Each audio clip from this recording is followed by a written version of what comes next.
si ce qui te semble impossible aujourd'hui n'était qu'un géant, face à la puissance de Dieu. Il y a des combats que personne ne voit, des blessures que personne ne remarque, mais Dieu, lui, ne détourne jamais son regard. Dieu n'attend pas que tu sois fort pour agir, il attend que tu lui fasses confiance. Qu'est-ce qui te fait peur aujourd'hui? La taille du géant ou la grandeur de ton Dieu? Frères et sœurs, nous avons tous des combats silencieux, des défis qui semblent trop grands pour nous. Mais la parole de Dieu nous rappelle aujourd'hui une vérité puissante, ce n'est pas la force de nos armes qui nous fait vaincre, c'est la foi placée dans le Dieu vivant. Entrons maintenant dans cette célébration avec confiance et espérance. Au nom du Père, du Fils, et du Saint-Esprit, Amen. Bien-aimés, aujourd'hui, l'Église nous fait contempler la victoire de la foi et la liberté de faire le bien. Dans la première lecture, nous retrouvons le jeune David, prêt à affronter le géant avec confiance, parce que Dieu est son soutien. Le psaume proclame la fidélité du Seigneur, qui entraîne les mains au combat et donne force et protection à ceux qui lui font confiance. Et dans l'Évangile, Jésus, maître du sabbat, nous montre que faire le bien et sauver des vies est conforme à la volonté de Dieu, même quand les règles humaines voudraient limiter la compassion. Bien-aimés en Christ, avant d'écouter la parole de Dieu ce matin, demandons toujours pardon au Seigneur pour nos péchés. Acte de pénitence. Seigneur notre Dieu, toi qui donnes force à ceux qui te font confiance, nous reconnaissons nos résistances à ta volonté, nos cœurs parfois figés dans la peur ou la routine. Pardonne nos fermetures à la nouveauté de ton amour, nos jugements qui blessent, et nos refus de tendre la main à ceux qui souffrent. Viens ranimer en nous l'audace de la foi, l'élan de ta miséricorde et la liberté de ton esprit. Amen.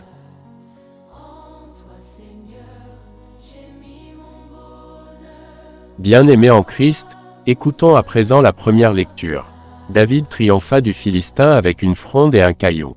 Suivons attentivement ce passage tiré du premier livre de Samuel, chapitre 17, versets 32 à 33, puis versets 37 et enfin versets 40 à 51. En ces jours-là, le Philistin Goliath venait tous les jours défier l'armée d'Israël.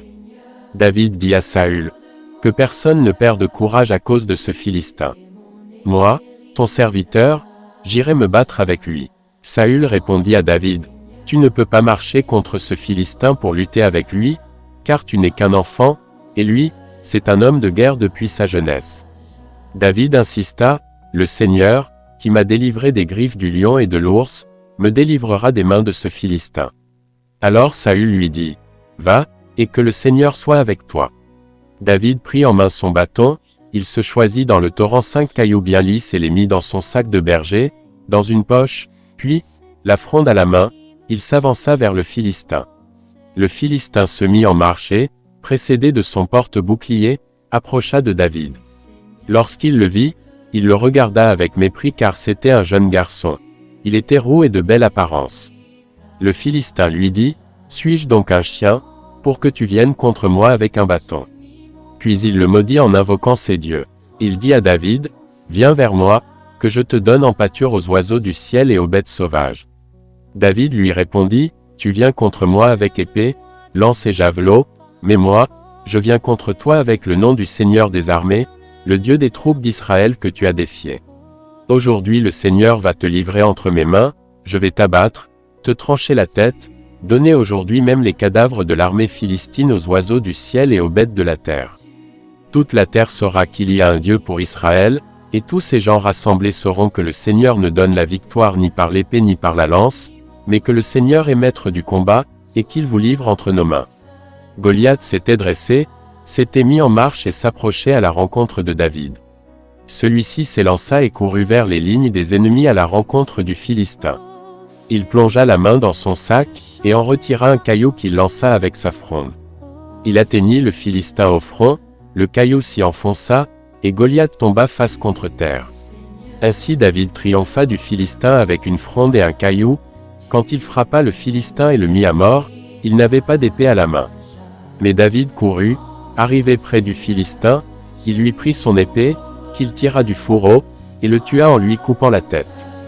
Quand les Philistins virent que leur héros était mort, ils prirent la fuite. Parole du Seigneur. Que peut la mort pour m'engloutir, ô je dois surgir, ô Seigneur. Bien-aimés en Christ, écoutons et recitons ensemble et avec joie le psaume du jour. Béni soit le Seigneur, mon rocher. Béni soit le Seigneur, mon rocher. Il exerce mes mains pour le combat, il m'entraîne à la bataille. Béni soit le Seigneur, mon rocher. Il est mon allié, ma forteresse, ma citadelle, celui qui me libère. Il est le bouclier qui m'abrite, il me donne pouvoir sur mon peuple. Béni soit le Seigneur, mon rocher. Pour toi, je chanterai un chant nouveau, pour toi, je jouerai sur la harpe à 10 cordes, pour toi qui donnes au roi la victoire et sauve de l'épée meurtrière David, ton serviteur. Béni soit le Seigneur, mon rocher. Frères et sœurs, levons-nous et acclamons l'évangile du jour. Est-il permis, le jour du sabbat, de sauver une vie ou de tuer? Suivons attentivement cette question de Jésus dans la synagogue le jour du sabbat tiré de l'évangile de Jésus-Christ selon saint Marc chapitre 3, du verset 1 à 6. Acclamation, Alléluia, Alléluia. Jésus proclamait l'évangile du royaume et guérissait toute infirmité dans le peuple. Alléluia. En ce temps-là, Jésus entra dans une synagogue, il y avait là un homme dont la main était atrophiée. On observait Jésus pour voir s'il le guérirait le jour du sabbat. C'était afin de pouvoir l'accuser. Il dit à l'homme qui avait la main atrophiée, « Lève-toi, viens au milieu. » Et s'adressant aux autres, « Est-il permis, le jour du sabbat, de faire le bien ou de faire le mal? De sauver une vie ou de tuer ?» Mais elle se taisait. Alors, promenant sur eux un regard de colère, navré de l'endurcissement de leur cœur, il dit à l'homme, « Étends la main. » Il l'étendit, et sa main redevint normale. Une fois sorti, les pharisiens se réunirent en conseil avec les partisans d'Hérode contre Jésus, pour voir comment le faire périr. Acclamons la parole de Dieu. Préserve-moi de tout faux pas, ô Seigneur. Mon cœur ne veut servir que toi, ô Bien-aimés, pour comprendre la parole de Dieu de ce mercredi, écoutons attentivement cette méditation issue des textes. Les lectures d'aujourd'hui nous plongent dans le combat de la foi et la compassion libératrice de Jésus. David, une victoire improbable. Dans la première lecture, David, jeune berger sans armure ni expérience de guerre, affronte Goliath avec une fronde et un seul caillou. Il ne triomphe pas par sa force, mais parce qu'il confie sa vie à Dieu, qui est son rocher et sa victoire. Cette image nous rappelle que nos plus grands combats ne se gagnent pas par nos seules forces, mais par la confiance en celui qui nous porte. Jésus, faire le bien même quand c'est risqué. Nous avons souvent peur de l'ennemi que nous avons en face de nous, juste parce que nous comptons seulement sur nos propres forces et nos armes. Pourtant Jésus est au-dessus de toute force, il nous suffit de lui faire confiance et il fera le reste pour nous. Dans l'Évangile, Jésus guérit un homme le jour du sabbat. Les pharisiens observent, non pour voir la compassion de Dieu, mais pour trouver un motif d'accusation.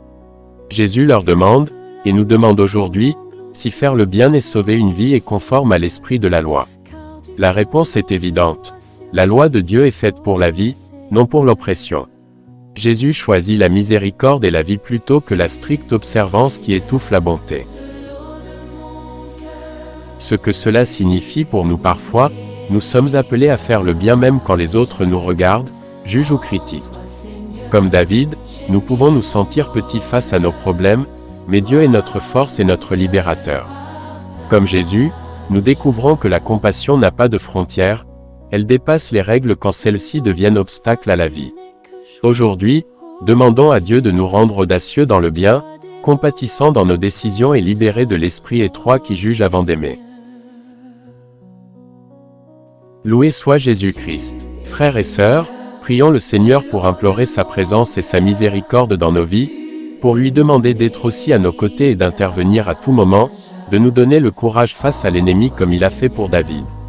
Prions, Seigneur Dieu, toi qui fais lever les humbles et tourner en fuite les géants de nos vies, nous venons devant toi avec nos luttes, nos peurs, nos hésitations. Comme David, apprends-nous à oser faire confiance à ton nom, sachant que tu es notre force dans les combats qui nous dépassent. Seigneur Jésus, toi qui as vu l'endurcissement des cœurs, et qui, malgré tout, a fait le bien avec compassion, ouvre nos yeux pour reconnaître les occasions de faire le bien, même quand le monde nous observe, même quand les règles semblent nous retenir. Donne-nous un cœur sensible à la souffrance, une foi qui ose secouer nos limites, et une volonté de choisir la vie, la guérison, la tendresse, au-dessus de tout jugement étroit. Fortifie nos mains pour le combat du bien, que notre bouche chante un chant nouveau de louange, et que nos vies deviennent de véritables instruments de ta paix. Amen. Bien-aimés, merci d'avoir écouté Parole de vie. N'oubliez pas de vous abonner à la chaîne et de partager la parole de Dieu à d'autres personnes. À demain pour une autre parole.